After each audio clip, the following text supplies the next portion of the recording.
A lot of it comes down to wealth creation principles. And if you ask me, I think the laws of wealth creation are very incomplete. They're in place to make individuals wealthy, but they don't really grasp the concept of what actual wealth is, which to me is an abundance of products and services and the ability to distribute them to the wide amount of people that needs them. It's the products and services themselves that construe the wealth, not just the means to accumulate them. Accumulating money does nothing effectively. It's all about keeping it circulated, keeping cash flow active and sustainable. I'm sure a lot of you have seen the cash flow quadrant, with the employees and the self-employed below, and then you have the businesses and investors above. And this last 10 years, and these principles have been aimed at reducing, just basically cleaving the employment to probably a quarter of what it should be, a quarter to a half of what it should be, to maximize the leverage out of them and keep the money in the businesses and in the investors. And then the self-employed people who are marketing to these employees have to shrink to fit because they depend on the employees' income and expenditure to survive.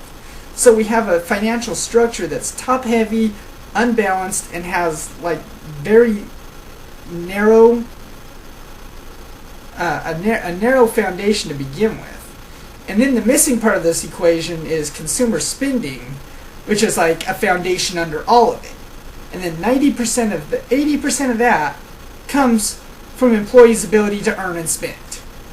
If there's no earning power, there's no spending power. If there's no spending power, there's no buying power. If there's no earning power, there's no buying power. If there's no buying power, there's no spending power. If there's no spending and selling power, you have no growth potential for your investments. And then economics they just collapse. I know a lot of people are talking about when the economy collapses, if the economy collapses. In my eyes, the economy's already collapsed. I'm sorry. We've got 40% of our housing market still on the market, absolutely zero qualified buyers, and even the ones who are qualified buyers aren't buying into this market because these ARMs are complete bullcrap scams, and it's very simple, and these realty companies are still trying to push it on people even though they know it's the dumbest idea.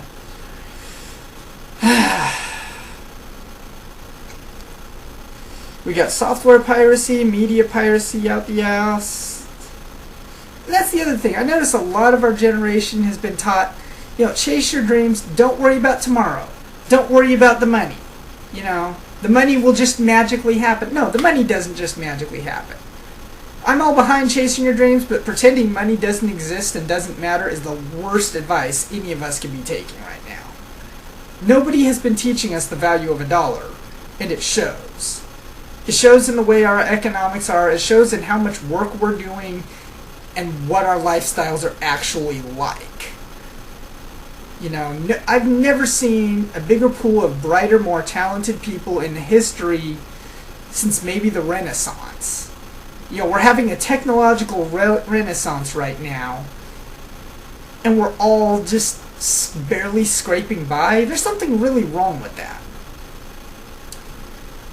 It might be a good idea to pick up the Price is Right decades, not to win it or anything, but just to see how screwedly different pricing is now than it was then.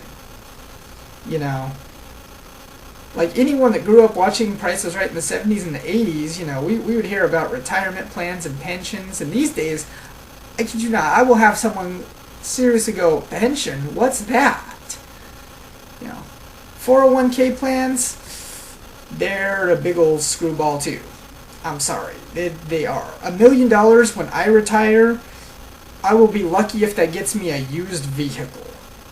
Considering new vehicles now are selling for what houses did when I was 9 or 10. So we fast forward, another 20 years, I'm 50 years old. And we're going to see new cars costing about $500,000 at the rate inflation is going right now. And that 401k is meant to provide you with $1 million, and that's not counting the taxes. $1 million is not going to do diddly for retirement by the time we get there. Right now there's no real retirement option on there. I don't even think retirement is going to exist at that point. Which is another depressing thing to consider. Now, I'll tell you, a lot of what's causing anxiety and depression right now, it's being competent at math. It is not a good time to be good at math. But it's an even worse time to be bad at it, so I'm not sorry that I am at all. But yeah, the road to entrepreneurship has been hard, pretty much impossible.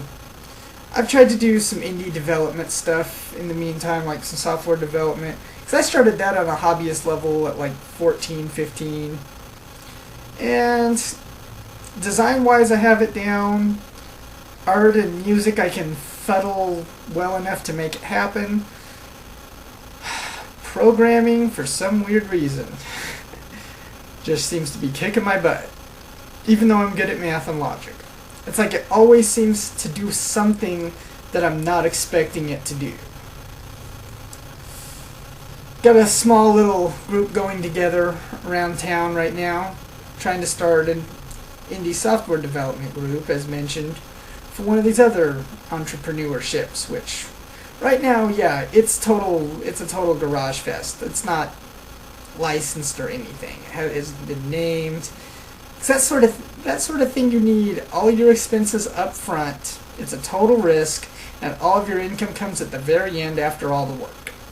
Kickstarter has helped to ease this somewhat, but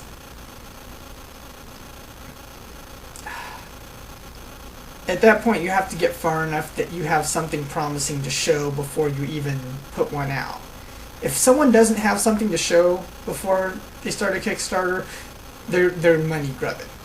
I wouldn't even bother with it. But there's some genuinely good stuff out there that's worth backing if we can find a way to back it. Charity's a funny thing, though. In a way, it's a very constructive force that might be our only way out of this. And on the other, it's a destructive habit. Because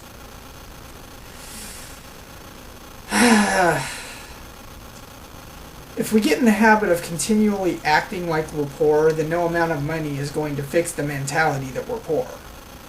You know, I'd like to think that there's no such thing as a rich person in a poor community, and there's no such thing as a poor person in a rich community. Because right now, I'm not going to lie, I think we have a bunch of rich people in poor communities. That's why software and media piracy is such a rampant normal thing right now. That's why people are buying more on food stamps than they are buying in cash. That's why we are the way we are. But it's not a healthy place to be, and we can't let ourselves stay stuck there. I don't know. I'm wondering if anybody else has had better luck with entrepreneurship or scaling. Like, one of the adjustments in my business plan that has been repeatedly suggested is to drop employment back to minimal levels. Mathematically, it's not the wrongest answer, but theologically speaking, that does nothing to change the problem I'm trying to create my businesses to change, which is unsustainable income levels. You know, if we all that does is make us people that contribute to that trend where underemployment and overemployment is totally acceptable and regular employment is not. Because that's the other thing. With a lot of adult friends, I've noticed there's a lot of jobs that work people 20 to 30 hours a week, and there's a lot of jobs that work people 60 to 80 hours a week. But not a whole lot in the middle right now. So I'm trying to make something start regulating. I'm trying to create a regulated job market that doesn't seem to exist here, and I don't think I'm alone. I hope I'm not alone. You know, I don't know if anybody else has had more luck or more fortune with their upkeep, with their upstarts, but I would definitely be glad to hear from it. And, well, I guess it's going to conclude my first blog, since I'm kind of brain farting right now. I know I was going to go somewhere else with this, but it's pretty long even for an opening video blog, so. This is Bacon Man, and I guess I will be continuing this later. Rock on.